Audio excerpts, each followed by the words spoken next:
And welcome everybody to the Legacy Farming and Health Group meeting once again. Fun part is we are going into a new year. And when we say new year, that's one that we refer to with the government and everything else. They start their new year in October. We're getting ready to go into the new year starting next month. I don't know about you guys, but I'm ready to leave all the drama from 2020 behind. Hopefully, it'll clear up in 2021. But it's been a good year for the most part. We've got into our life project with where we have come together to introduce the USDA programs, scholarships, loans, and grants to people, and we've done a couple conferences here lately. We had last month we did the National Black Farmers Association conference in Virginia. We also did the North Carolina A&T Agribility Conference last month. So I hope you guys were able to see that. If not, as soon as they get the videos edited and up, we will put those up. Just heard today, talking with the agribility people at Purdue University, that they the videos, their IT guy had left, and so they got a new IT guy, and so he's kind of backlogged on a few things. But as soon as he gets up to par and gets those out, we will have those and put them on our website and everything. So on behalf of our website and stuff, we will be doing major updates on that within the next up and coming months, and I look forward to having that information be available and have new information sent to you guys, talking about all the different programs and stuff that we're doing. The very interesting thing that we had to that we discovered is the things that we formed together as Legacy Farming and Health Group 3-4 years ago, 4 years ago, maybe 5, trying to remember how long. But our purpose for getting together was to assist our people, our farmers and stuff, into getting opportunities to help learn more about farming, to be able to partner with each other and help us through the hardships that we've been going through. And that basically, and the things that we've been doing with the training and stuff, is what this new farm bill is about. Justice for Black Farmers. Was introduced by Cory Booker, Elizabeth Warren, and another person, Gillibreth or something like that. I can't remember what their first name is. But they put it together, and it seems to almost mirror exactly the many things that we've been talking about over the past 4 years, that we've been implementing, bringing individuals in to share with us new and exciting ideas that they got going on, and trying to train and uplift our Black farmers and increase them. So I'm gonna take a minute, and my problem is like I said, I'm on my new computer, so I'm was trying to work out getting my email and stuff up to be able to share it, but I don't have all my emails on there. I have my personal one on this computer, but I don't have my business one on it. So unable to pull up that information. My other computer has been uploading for about the past hour and a half. So, but with that being said, I might be able to pull up some information, but while we're waiting on me to do that, we'll just go over the bill a little bit. I'm do it on my phone. TJ, are you able to pull that bill up? I'm open this up so that you can be able to share with us and everything. If you could, I don't know if you're able to or not. You're talking about the farm bill, the Justice for Black Farmers. Yeah, you have to give me a moment. So okay, no problem, no problem. But I was going to go over the highlights of this farm bill so that you guys can understand what it's about and try to put in mind some of the things that we've been trying to put together here these past 3 or 4 years. Like I said, this mirrors a lot of stuff that we've already discussed. Personally, I don't fully believe that this bill will go through because, one, we're dealing with a lame duck president. We might be dealing with the lame duck leader of the Senate. If we can get Gabe and his people down there in Georgia to put those Democrats in. So it might have a lame duck in that as the leader of the Senate. And with that being said, it's not going to go through this session, I don't believe. That doesn't mean that it won't get reintroduced again, but it does give us insight as to the direction that we're going. And so with that being said, I'm going to go over some of the things that they have on there as to what it is that they're doing. One, they're dealing with the acts of discrimination that the USDA has put up against Black farmers, and their hope is to enact policies that will eliminate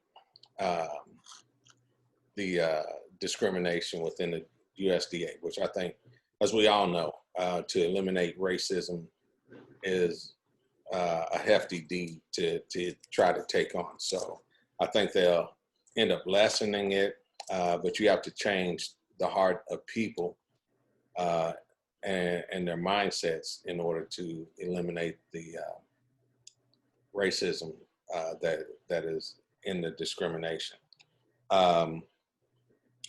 But the thing is that they're going out to do it. Other things that they're looking at is to protect the remaining Black farmers from losing their land, which is something that we've been doing. We've through our group have done this year 3 series on farm succession. It's called Roots of the Land that we did with AgriAbility and Purdue University. We're in the process of working with FAMU and other HBCUs to further those efforts on doing even more in that area. We all probably know of, if we're not a part of, heirs property, and if you haven't been through the anguish of dealing with loved ones who have property and don't know what to do with it, count yourself being blessed. But with that being said, it is a hardship to have to go through, to understand that what was put in place 100 years ago by our forefathers to be able to preserve the land and pass on that the efforts through government policies and regulations over the year has eliminated that protection that they had. And so now that has prevented a lot of our Black farmers from being able to participate in USDA programs because they are not the landowner. And these things are being left in a trust and those trusts have don't have anybody designated as the owner. And by not having anybody designated as the owner, you really can't show where you have permission to do things that the government requires. Fortunately, in the 2018 farm bill that they passed, they began to put measures in to help to alleviate those issues that they had. And so this Justice for Black Farmers bill is expanding on that also. It also is set up to provide land grant to create and restore Black farmers. As Gabe and I were talking about earlier, this bill is set up to offer 160 acres. It says in a grant form, and also to be able to provide loans for. So I don't know if they're going to grant all of those things or if they're only going to grant part of them. And so with that being said, those are where they're at when it comes to those things there. So and that's a good thing, to be able to see that we're going to get some land. But anybody who already has some land, who's already out there doing some work, one of the main issues that our people have is lack of the knowledge of what to do, how to go out there and produce. And one of the main things that I've learned as a farmer, you have two ends that you got to take care of. One is where you're getting your seeds and stuff from, and two is where you're selling your produce and stuff too. Because without having the proper seeds and without having the proper food and everything else, then these issues are going to do nothing but be a hindrance to the farmer to have that much land. If you have to pay a mortgage or something on that, and you're not sure who's going to buy all these acres of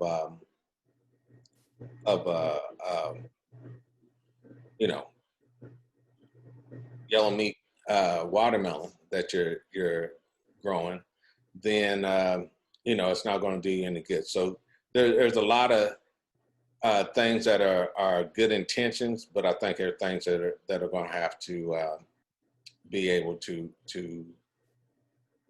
have adjustments and stuff for. So we'll just look at these first things that they got, as TJ's got up here now. The Independent Civil Rights Board, as it says, is supposed to oversee the civil rights within the USDA, including the Assistant Secretary of Civil Rights to protect the rights of farmers and ranchers. Some of these issues where they're claiming that these things are for Black farmers, when you're looking at the definition that they have, when it just says the rights of farmers and ranchers, that does not pertain solely to us.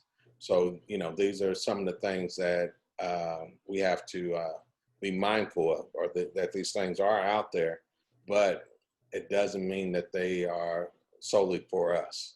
And so, we want to make sure that we're protecting our people and our Black farmers. We're the ones who are in the decline and have lost. We've gone from 1 million acres, or 1 million farmers, I should say, down to 50,000. So if you want to understand the significance of the difference of having 1 million farmers and down to 50,000, imagine the difference between having $50,000 in your pocket versus having $1 million in your pocket. There's a big significance. And so we've been on a decline since 1920 and have lost all that. Part of this thing says that it will review and appeals and things of that nature. That's part of what the Civil Rights Board is. And so, but it's basically there for those few things. It says part of it will require the board to assess the progress made by programs established for the Justice for Black Farmers Act. You see it there that it's mentioned Black farmers, but as I said before, when you see the word civil and you just see blank farmers and ranchers, that doesn't narrow it down to us. And a lot of times we get that in our communities where we'll go out there and fight for something. We're thinking it's solely for us, but then everybody else seems to be the ones who benefit from it more so than we do. And that's part of the issue that I have addressed when talking to some of the people about it. You have your Equality Commission, and that's supposed to establish Equality Commission to study the legacy of discrimination against Black agriculture producers, including by the investigating discriminations of Farm Service Agency, county committees, and claimants who did not receive payment in the Pigford Act. So that's the original USDA Black farmers settlement that they had back in the 1990s. And so there's a lot of people, it was 1990s, I think they had a revision in 2010. So I think it was like 98, 99 that the original one was. And then they had a revision in around 2010 that took care of some people. But what a lot of people don't know, that there was still hundreds of millions of dollars that was left in there that none of our people get any benefit from. It's just left in there for other organizations, not Black organizations, but other organizations to deal with. This is some more stuff about the Civil Rights Bill and everything. So let's jump down here to the Black Farmer Land Grant. Part of this, and you know, I have some discrepancies about some things, but I won't go into them. It says eligible Black individual is defined as a person who's born in the United States, is at least 21 years of age, has previously been identified as Black or African American, and has at least one parent of African descent. My issue with that is that I know white people who are from Africa. Do they get to fall in and become that $5 Indian, so to speak, because they, you know, their kids are born here and now get to say that, hey, I'm African American. So I think that, you know, it needs to be a little bit more defining as to how that plays into that. It also goes to talk about that there has to, you know, with these 501, that it has to have at least 3 years of experience providing meaningful agricultural and business assistance. I think that's okay, but I think there should also be a clause in there because, as we know, that there's been issues with our people being able to have access to things and being privy to stuff that you know, that there should be some leniency there, that some of these entities should be able to still be able to do so. However, if they have less than 3 years, then give them somebody to oversee them until they get their 3 years, and not eliminate them. You have your 1890 institutions, which are your HBCUs. That's also defined in here as part of that. And they're talking about creating new agencies and services that are help to administer the land grants and things of that nature. And the significant about the land grants is that through all the land grants that were always given through the United States, which, you know, you have your Oklahoma, your California land grants, our people were never allowed to participate in that. So just for the fact that they're looking at this is pretty huge. It talks here about they're looking at doing 160 acres for eligible Blacks without costs. That's pretty huge, especially looking at the fact that, some farmland can go up, can average, especially around here, can average up to $10,000 an acre. So, do your math on that one. It says here that they're looking at doing about 20,000 land grants for Black individuals each year from 2021 through 2030. And so, so you're looking at, for 10 years, you're looking at upwards of 200,000 individuals. But like I said, they need to have those programs and stuff, such as the programs that we've been doing, training people, such as what Gabe does with his aquaponics, Darrell does with his helping out with the economic part and everything else. So these are things that are needed. So it's looking like a lot of the stuff. So they have people that help to identify that. Let's scroll down a little bit more, T, on that. They have T's jumping a lot faster than what I want him to. What you got there, T? It says the secretary shall refer to an eligible Black individual seeking land grant under Section 203 to a qualified entity, a nonprofit organization with experience providing assistance to Black farmers or ranchers, or an 1890 institution that gives a grant under Section 208 to assist eligible Black farmers and individuals in identifying available agricultural land that is suitable for purchase by the secretary and conveyance to the eligible Black. Qualified entity may assist eligible Black individuals in identifying land. So those are good opportunities. They have here where T's highlighting that you have beginning on the date of conveyance of the land, an eligible Black individual that receives a land grant shall be eligible for, one, a USDA operating loan with an interest rate of 0 for the first 7 years and with no payments for the first 24 months, and 2, a USDA single family home mortgage, which is good and huge for us. So a lot of this can help in the situation of heirs property. So even when you're dealing with family members who they don't want to have anything and they want to force a sale, if you want to be able to retain that land, this will help with that. They have a farmer training program, which is part of what we're assisting with here,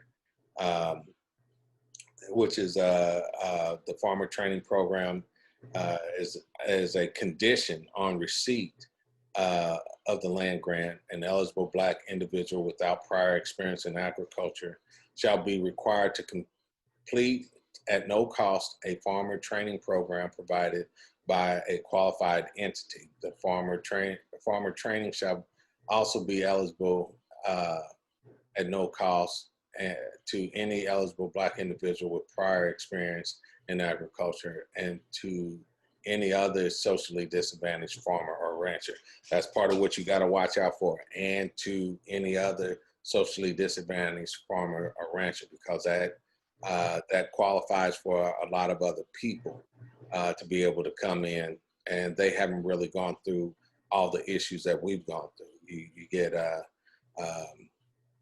folks who just got here within the past couple of years, and they like, oh well, I fall under this description, but you haven't had those disadvantages over a period of time.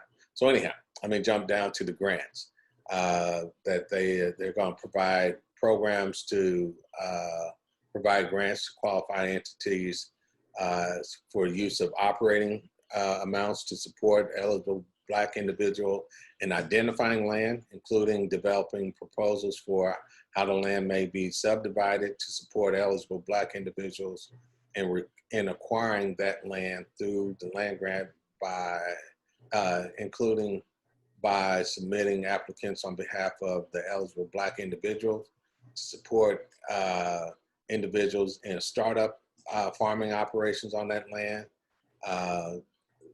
to provide Black individuals and socially disadvantaged farmers and ranchers with farmers training, and to provide other assistance for legal advocacy, succession planning, that's part of the heirs property, and support of development of the farm cooperatives to eligible Black individual and other Black farmers and ranchers.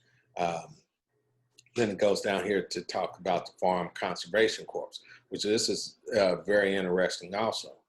It talks about shall establish a civilian conservation corps to be known as the Farm Conservation Corps to provide young adults 18 to 29 with socially disadvantaged groups with academic, vocational, and social skills necessary to pursue long-term productive careers in farming and ranching.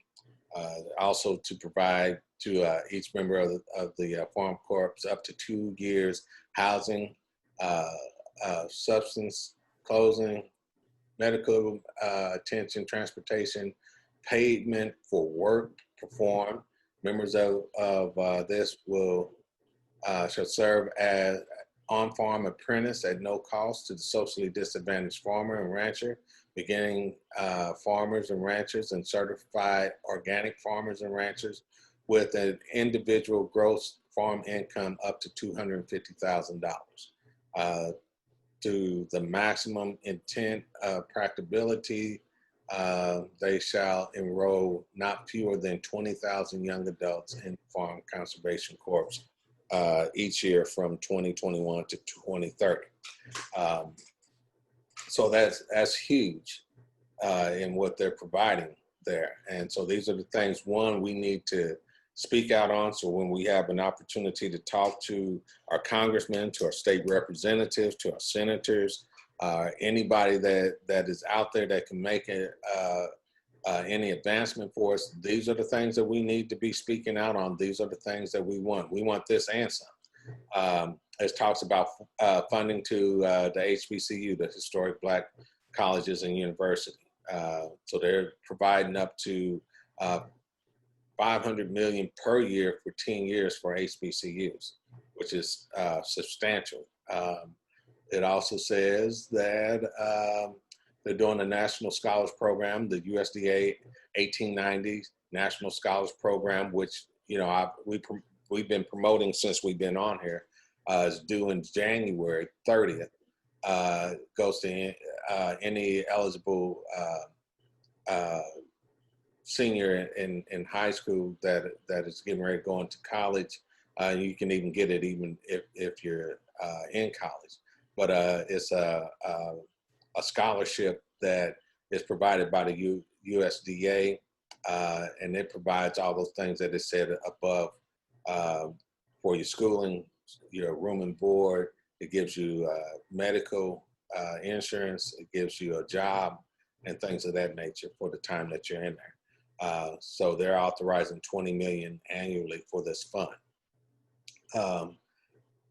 Protections to the landowner is talking about the increased funding for relending program to resolve ownership and succession on land, on farmland, from $5 million to $50 million annually.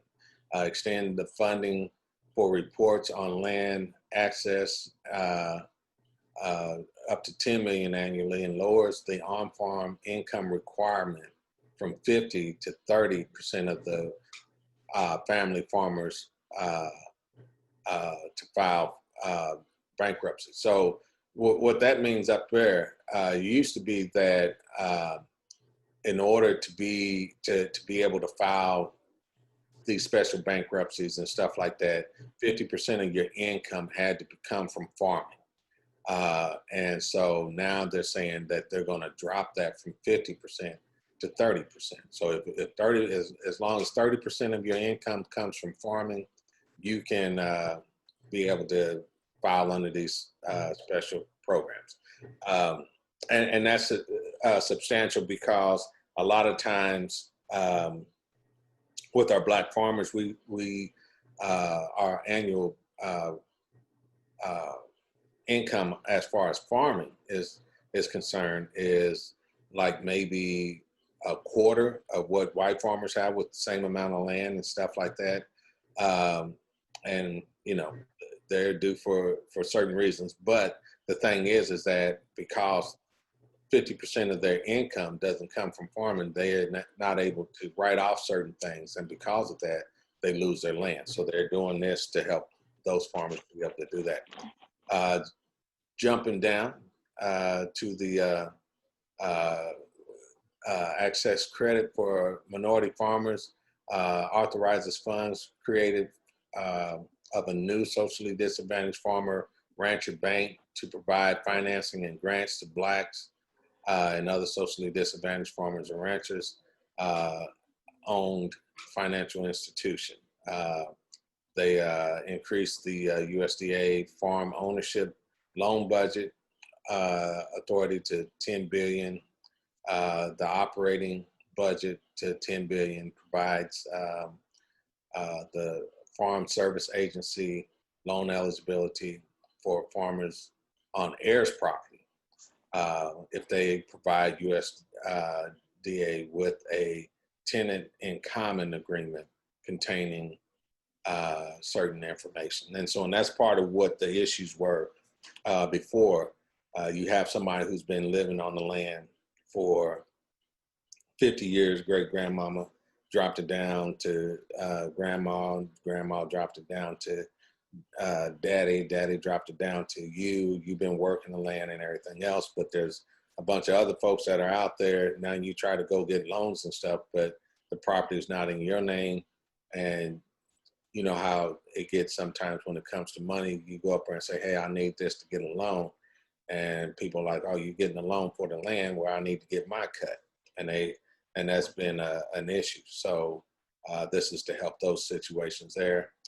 Prohibits the USDA from instituting and completing any foreclosure action on a loan secured by a lien on real property that includes a residence. Part of what those issues are is for example, I went out and got a loan for a tractor, and they wanted to, the tractor, just like with a car, the tractor should be what the loan, what the lien it should be on is on the tractor. That should be my security for the loan.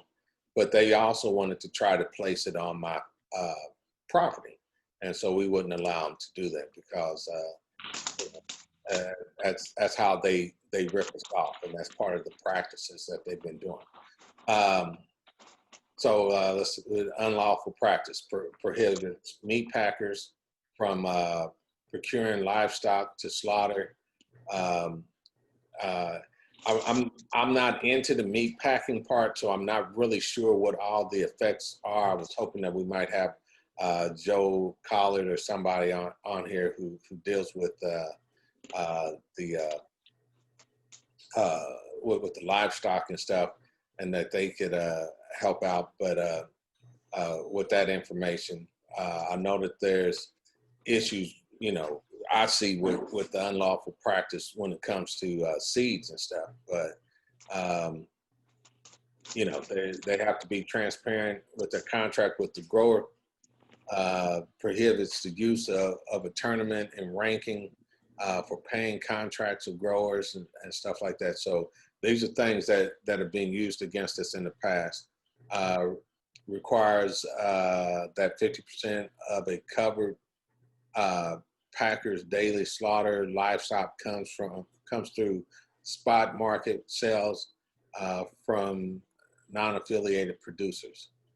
That's pretty big, you know, because it's like going up against Walmart and stuff like that when you know, you got to go and buy something, and these people buy 10 tons of everything at 10 cents on a dollar, and here you are trying to sell your produce and make a living you're not able to do it. Same thing with the animals. They go up there and they got to now buy 50% of their meat from these farmers, and it helps them with the money that they get. Scales up funding for the LAMP program, which is your local agriculture market program. That's one of the things that I always try to promote is the market program. Those market programs factor of 10 to help small and mid-sized farmers provide fresh, nutritious food to more Americans through farmers market, local and regional food enterprises, value chain coordination, and regional food shed planning. Triples the funding for conservation and technical assistance programs to help the farmers and ranchers as they adopt practices to reduce emissions and respond to climate change. It's down here with the rural energy. It increases funding from 50 million to 500 million per year to provide grants and loan guarantees for farmers and ranchers and rural businesses to expand renewable energy production. Gives priority to socially disadvantaged ranchers, farmers and ranchers, including new Black farmers receiving land grant for conservation, technical assistance, conservation stewardship program, and the REAP. Those are some of the things. So it goes here to show the different practices and things. Talks about your soil health, your nitrogen management, grazing and pastures, and private forests. And so those are your conservation programs that they have. So with that being said, thank you, T. Appreciate that. And I did all that without my glasses on. So if I misread some stuff, blame it on the eyes and not on the brain. But that, in a nutshell, is part of what they have up there with the programs that we've been trying to put. We touch on quite a few of those. We don't touch on all of them. We hadn't gotten to the point to where we were able to give out grants on land. I wish we were at that point and would love to be at that point. But I would say probably a good 6 or 7 out of 10 items we're touching on in our group here and what we're doing. And so that gives me big hope on the things that will be forthcoming in the future. And with that being said, as we have partnered together with Agribility at Purdue, we also have been putting in place, as I have been sharing for the past few months, with the HBCUs to be able to come in and to work with us. And so we have quite a bit of these entities that are already willing to work with us to help us to begin to advance in these areas. And so I wanted to bring this out and let this be known because, one, we're almost always the last to know about these things. That's part of the issue that I put out there. I was fortunate, I believe it was last week, the week before, right before Thanksgiving, I had a congressman that wanted to talk to us about what were some of the things that we need. So I did not solicit him. They solicited me. I gave them the for real deal as to what the issues are. And I was sharing with them other issues that I see, such as with these grants and stuff that are coming out. We don't have any advocate there that's able to enlighten us on what's going on. We need to have those services there that helps to explain to our people and helps to get that information out to us, which is part of what we're doing with the 2501 grant. And there should be set aside stuff that are specifically for us. If you take into consideration our percentage of people at 12.5%, 13%, out of $2 trillion that was given out to businesses, 250 billion should have gone to Black businesses if it was given equity, if it was given on equality. 250 billion should have gone to Black businesses, but they don't do it like that. They do it on a first come, first serve option, and those things did not benefit us at that time. And so those are some of the things that we were putting out there. So I'm gonna open it up. Sabrina, it's good to see you. Haven't seen you in a while. And I don't know who's at the 916 number. You don't. Tamika. Oh, Tamika. Okay. All right. So just sharing with that on those things. I know Keisha. She said she was on a iPad or something like that, so she didn't have a mic to be able to speak.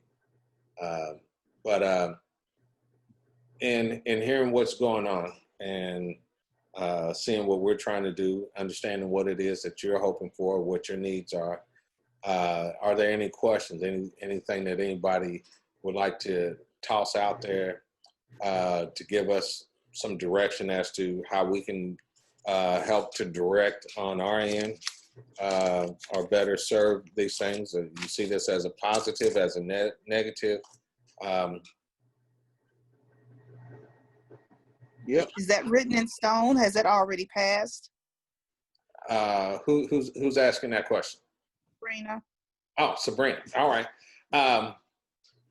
That is something that is before the Senate and Congress right now. So it's not written in stone, but it is before. It goes before Congress sometime this month. I think it's got to go through the Senate first, or I'm not exactly sure which one it goes through first. If it goes through Congress and then goes through the Senate, well, I think that's how it gets in this, because we got my man down there. He lets everything die, all the bills die. So I think I know it goes through Congress sometime this month. And I think they got to try to send it through, and then at the same time be able to get it through the Senate. I know they got a lot of stuff that they're trying to pass, the COVID bills and all this other stuff. Some people are saying they don't want to put anything out there until the new administration comes in. So it's hard to say how it will go. The good thing is that they are actually out there looking at these things, and that it looks like it might be able to be something positive, if not now, in the future. And I'm gonna let. I was gonna say I'm gonna let our group guru say a few things, because I know she's been close to this. So go ahead, Tamika. Well, first of all, great question. John, thank you so much for just calling this meeting and being willing to lay out all of the things that are in this law. I just, I would love to have us brainstorm what we need to do to get this act kind of get some legs under it, get a movement under it, and here's why. We all know bills have gone to many floors and died. And I don't know what kind of advocacy there is, but as we know, USDA typically doesn't advocate. That's not their position. But when it comes to Black farmers, Black farm issues, we need this to be raised to the highest level, right? We know what has happened with the land. Don't play with us, right? And so this bill is really important to really start to rectify the travesties that have been done to our communities. And so my question is, how do we get organized around making this bubble up so that it can't be ignored? Because here's what I do know. This bill, which we know is backed by Cory Booker and Elizabeth Warren, there are several advocacy agencies who got together and wrote all these elements of this bill and shopped it. Okay, they shopped it to both sides of the House, right? And our newly elects decided that they didn't want to get behind it. They didn't even want to have a conversation about it, and we'll address it after we get in office, right? And so it's language like that that puts me in a state of pause. Because yes, this bill goes a long way, but it does nothing if it doesn't get passed or enacted, and it certainly does nothing if the newly elects, the people we fought so hard to get in office, don't even want to have a conversation about it. And you have a Booker and Elizabeth Warren who backed it and at least got it to be marshaled and put in front of somebody. So we need to let we put pressure on the system is my point. And the same things we want around criminal justice reform, we want around land reform and Black farmer issues. They can't keep brushing this under the rug. And so I think we need, as organizations, to figure out how we strategize to keep the pressure on and don't let this bill get pushed under the rug. Because they are willing to let it die. Well, we ain't. Sorry. No, I mean, we need to have the passion behind it.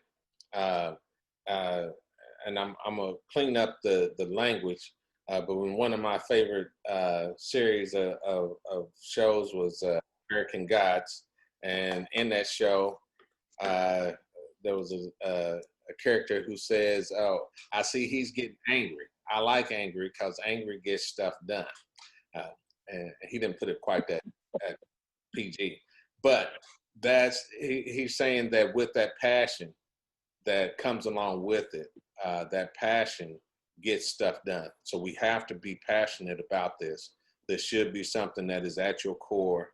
If you're looking at being a Black farmer, if you have been oppressed, if you think that we need some type of reparations or anything, if you think that you've been pushed down, dogged out, kicked out, choked out, whatever it is, now's the time to push the mantle of this is how we can get and how we can make things happen and put the resources in our hands to make it happen. Right.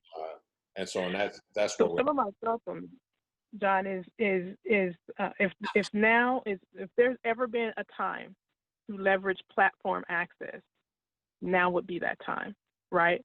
Mm-hmm. So if we have access to people who have this level of reach and can bring things to the forefront, the Karen Hunters of the world, the Claude Andersons of the world, we need a platform. And then when we have that platform, we need to be on code about that platform. So the code is the bill, right? And how do we get, that's just kind of my thoughts right now is how do we strategize to make sure there's a drumbeat behind this, there's a movement behind this, because we can't let them drop the ball on this bill, not this one. Yeah. This is TJ. Can you guys hear me fine? You're a little muffled, but we can hear you. Go for it. Well, I think it's definitely wise to have a plan, but timing is critical. Mm-hmm. We didn't get 45 without there being some issues in America that are unspoken. The need to secure the Senate and get the folks in Georgia elected is critical. And I think right now, if you've got any hesitancy from the current administration, it's likely desire to make sure that, similar to campaigns like defund the police, while appropriate in its rhetoric, the other side tends to use that or leverage it in a way to motivate their base. And so I'd imagine that there's probably some hesitancy right now to put anything out there that might disrupt the ability to secure those seats in Georgia. Once that Senate race is over, I wholly agree. I think there is an opportunity to have that dialogue to plan about how we engage people in both the Senate and the House of Representatives, whether that's a letter campaign that's being very clear and specific about what our asks are and engaging with those folks to determine how we continue to push that agenda and help support the passage of this. But I think you want to wait. My personal thoughts on that are that's probably best to try to secure the Senate because the likelihood of this getting passed in that situation is a lot greater than old graveyard Mitch setting it on his desk and leaving it sitting there, and it never gets through. And if he gets reelected back into the Senate, that's exactly what's going to happen. Agreed. Well said. Agreed. Thank you, sir.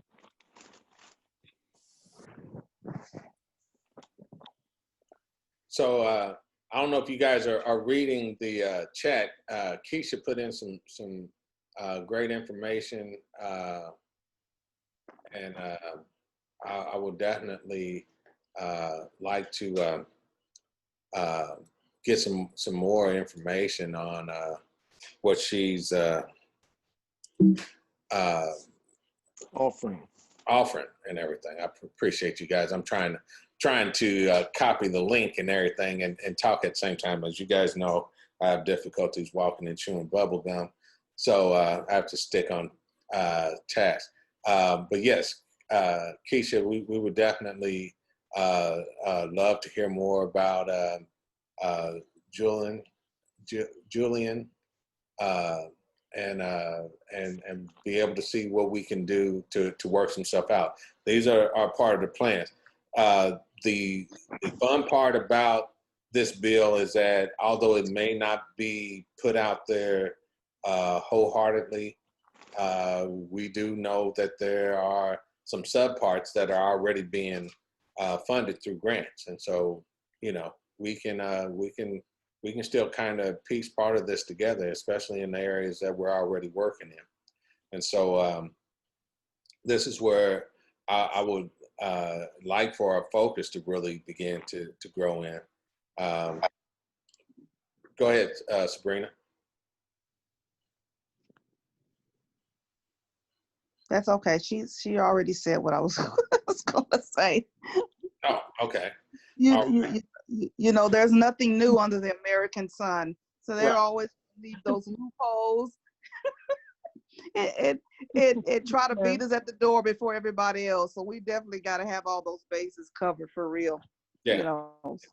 And my thing is, I'm not trying to be a downer on this, but I don't want us to think that, 45's out now, we got these other people in, everything is going to be hunky-dory, and we can go back and kick our feet up and relax. This is not the time to relax. This is the time to move forward, understand the tactics that have been done in the past, and not fall for them at this point in time. Mm-hmm. Ronette, you've been awful quiet. I normally hear a lot from you. I know your wheels are turning.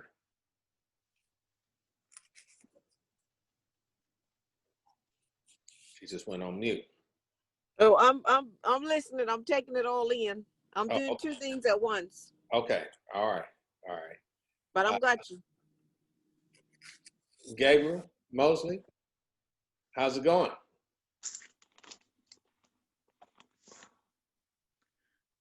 Right, yeah. Everything going pretty good there, John. All right. How you doing?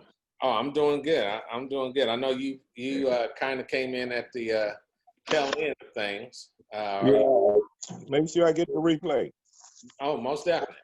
Are you familiar with the Justice for Black Farmers Act? I just heard a little bit about it, but I haven't really had a chance to do any reading to, get a full understanding of what it's talking about. Yeah.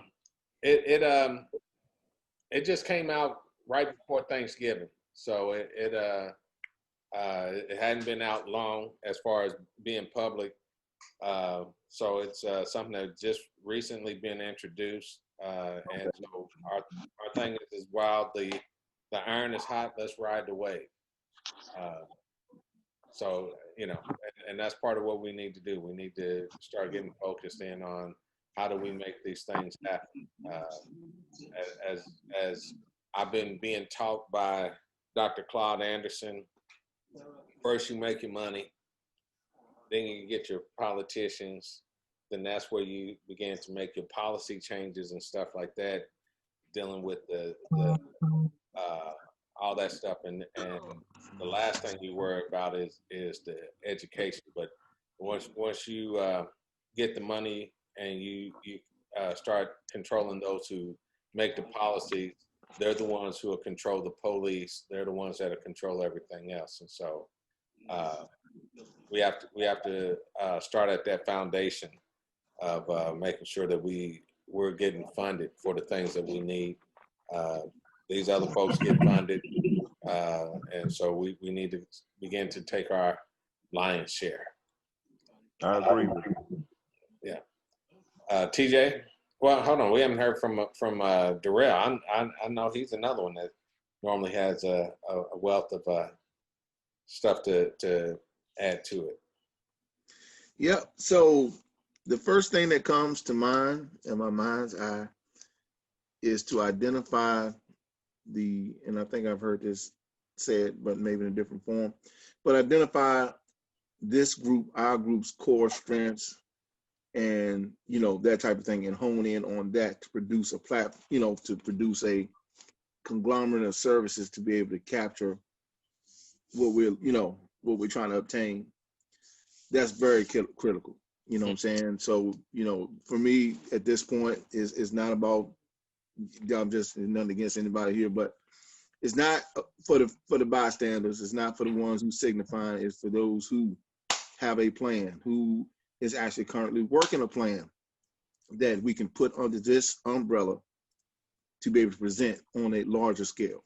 See what I'm saying? So that's what I'll say right there. So it's not against anybody here. It's just everyone at this stage in the game should, at least it'll be nice to have, or it will be, the word I'm looking for, but it would be good to have a sense of a base of what each person is bringing to this platform to be able to make it more attractive to shop to the government, the USDA. Thank you.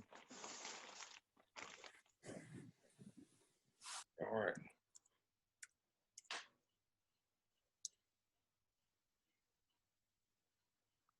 All right.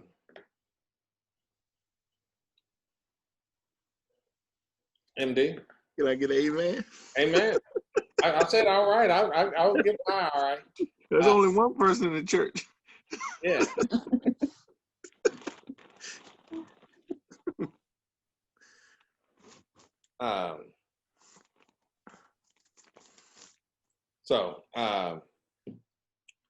But yeah, I agree with you. Gabriel, ATL. Yeah, I've been listening intently. I always like to do my research, so I'm going to be looking at the bill and scrutinizing what's in there, because honestly, I'm one of those folks that wants to benefit from this as someone who doesn't own any land. One of my biggest dreams is to own acreage and run a farm. So obviously I don't have a lot of faith in government programs in terms of just past history as far as that's concerned for our folks. I'm in a very interesting position just because I know you mentioned some of the criteria at the beginning. It has to be someone that was born in the U.S., has to be of African-American descent or something like that. I can't exactly remember, but I don't fall into any of those categories. What about your Mrs.? Yes, she could probably do it. Yeah. So yeah, there's always ways around it. But for me, I think the point that I'm trying to make is that seeing is believing at this point. I have gained a little bit of I guess, trust in the system, in that we as a collective have got the 2501 grant. So that, to me, has given me hope that there might be other things that could benefit us as long as we have the right connections. And I will say, you know, the 2501 we might not have gotten if we didn't have Purdue on board. It's just one of those things. I don't know, but I'm hoping that this bill will come to fruition. If it's not this session, the next one, and we can actually really see some direct benefits from it. So I will be one of those advocates for the bill, but you know, I have a lot of, and I'm sure a lot of people do have a lot of distrust of the system and how it works. But I'm keeping my fingers crossed. Okay. One other thing I did want to plug. One other thing, I'm not getting paid for this, but I don't know if anybody else has heard of Greenleaf. It's the new black bank that's getting started. I think it's being started by one of the founders is Killer Mike, I believe. And it's a Black-owned bank that's going to be catering to Black entrepreneurs and Black businesses. So I'd like everybody to. Sorry, it's not Greenleaf. It's what is it? Green something. I forget the name of it. Let me look at it up real quick. I don't want. Oh, Greenwood. That's what it's called. Greenwood. Yeah, Greenwood, Black-owned bank. Mm-hmm. So I think everybody in this group should have, you know, should at least look it up, see if they're interested in opening an account there, because I think this is the start of us keeping the dollars in the Black community, and you know, on a large scale. And I'm gonna back it wholeheartedly. So I just wanted to give that plug out there real quick. Mm-hmm.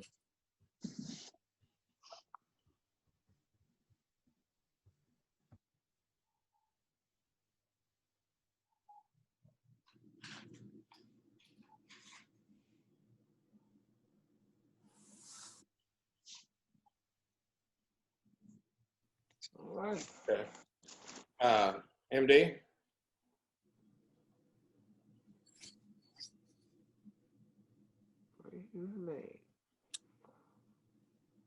I see you grinning.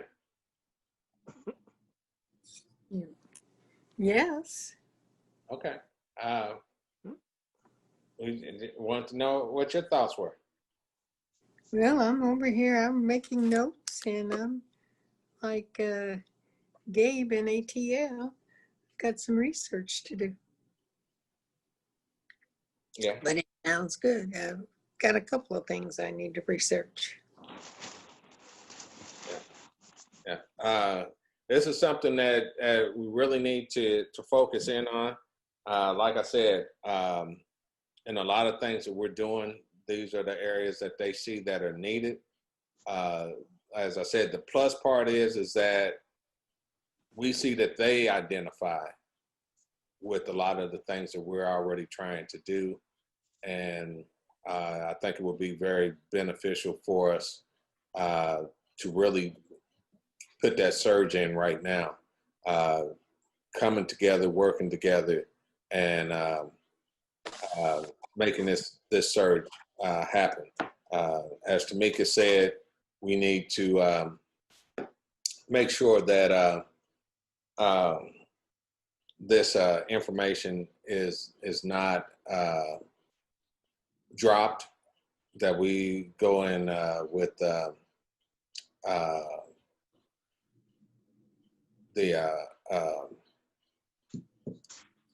our congressmen, our senators, and whoever we can get to push. We need to push this to the forefront and keep this at the forefront in our conversations online and everything else, and Twitter, whatever it is that you're doing, put a sticker on the side of your car. But we need to push this agenda. We need to keep this at the forefront. This needs to be, in a sense, our new Black mantra, as opposed to, I won't say as opposed to, but alongside of Black Lives Matter. But we need to have it heard and known just as well about the Justice Act for Black Farmers Act. So, Excuse me. Can I yes. ask a question? Have you ever thought about maybe even having like a meeting / think tank with just an idea of someone like a Claude Anderson, you know, some people around those, lines when dealing with this, because it's, 2021 is like around the corner. Yep. And Yep. So those people really know. I'm not saying that you don't have no one in play, because not only you, your whole family has been in the farming business so long, but I think something like that would really strengthen, the group and help, figure out what's more needed, because sometimes one small thing can be something major if we had, all the knowledge that maybe, can help fill up those holes or help us be in the forefront. I don't know. It's just an idea. And it's an excellent idea. I don't know if you've read his book, Powernomics, but farming is part of his economic base that he puts in there. I do meet with him and Okay. Dr. Boyce Watkins. Not saying that it's all that one-sided from my end, but it's more me listening, and I get to ask questions every now and then that they attend to. So yeah, I'm trying to push the envelope as much as possible. When I was notified that I was having the opportunity to speak to the congressman, that's who I was trying to push to be on there was Dr. Claude Anderson. But he had other things to do at that time, so I wasn't able to get him. Okay. But yeah, those I'm first to tell everybody I don't know it all, and I can't do it all. Even if I do know it all, I can't do it all. Dr. Claude Anderson will tell you as much as he knows and the wealth of information that he has. He's done a lot of great things. If I had his resume of the things that he's accomplished behind me, I could probably sit back with a grin on my face and say I've done something. But he's still out there pushing at his age, because he recognizes that it takes us all.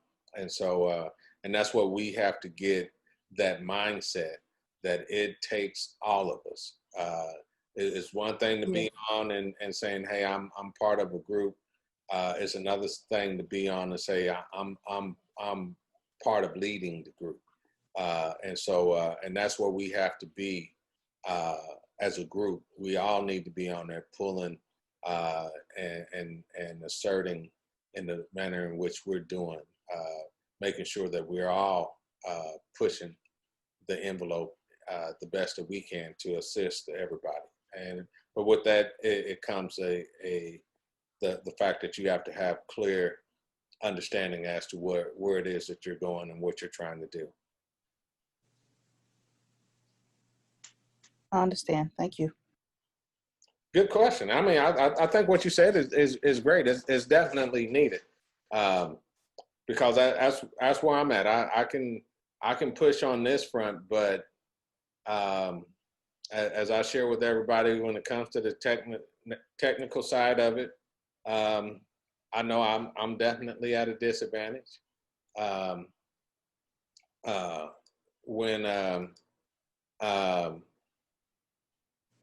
it comes to a lot of things, I recognize I don't know it all. I'll tell you that from the very beginning. TJ? Yeah. Oh, I thought you were getting ready to say something. No, I'm good. Okay. Darrell, Gabe, anybody?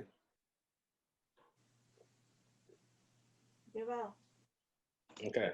So what we're going to do, what the 25, the Life Project group has been doing is, like I said, getting our house in order, so to speak, getting our webpage up to par so that we can begin to engage and interact a lot better than what we have. So look for bigger and great things. We want everybody's input and we want everybody's participation in these things that we're doing. So when we go forward and we're presenting stuff to people, because that was one of the things that was asked of me in the meeting with the congressman. What is it that you guys need? What is it that you want?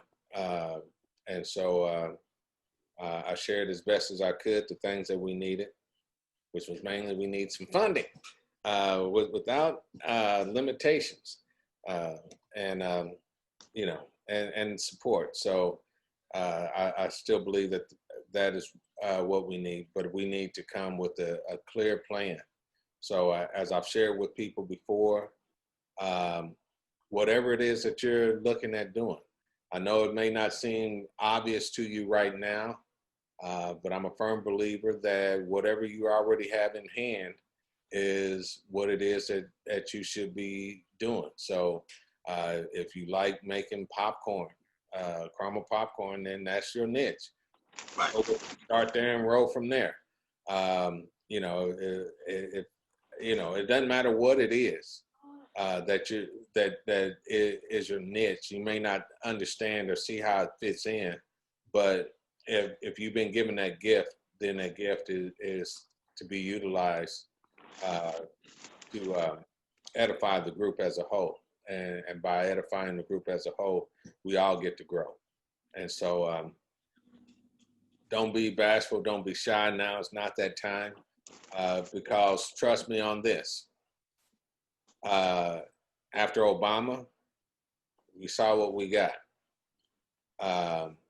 So understand that when this next administration goes out, what comes after that is going to be worse than what we had in the past. So with that being said, you know, utilize your time wisely. This may be our best opportunity. And I'd say that it is our best opportunity because that's the opportunity we have at hand. So let's take advantage of it. So if everybody else is good, we'll send this out. I'll doctor it up and have people information where people can go and send stuff to, and we can begin to move forward. All right. All right. All right. Well, thank you guys. Sabrina, once again, it's good to see you. We'll be having our third Thursday, which is be in a couple of weeks. So today's the what, third? So that'd be, I think, like the 20th or something like that. And we'll have, I got a couple individuals who are biting at the bit to say that they want to work with us or want to be on. So I should let you know by the end of next week who's going to be there. So I guess it's 17th. So maybe I might adding this wrong. So, so anyhow, thank you guys, and see you guys in a couple weeks. Goodbye. All right. Bye, everybody. Blessings. Bye-bye. See. Peace.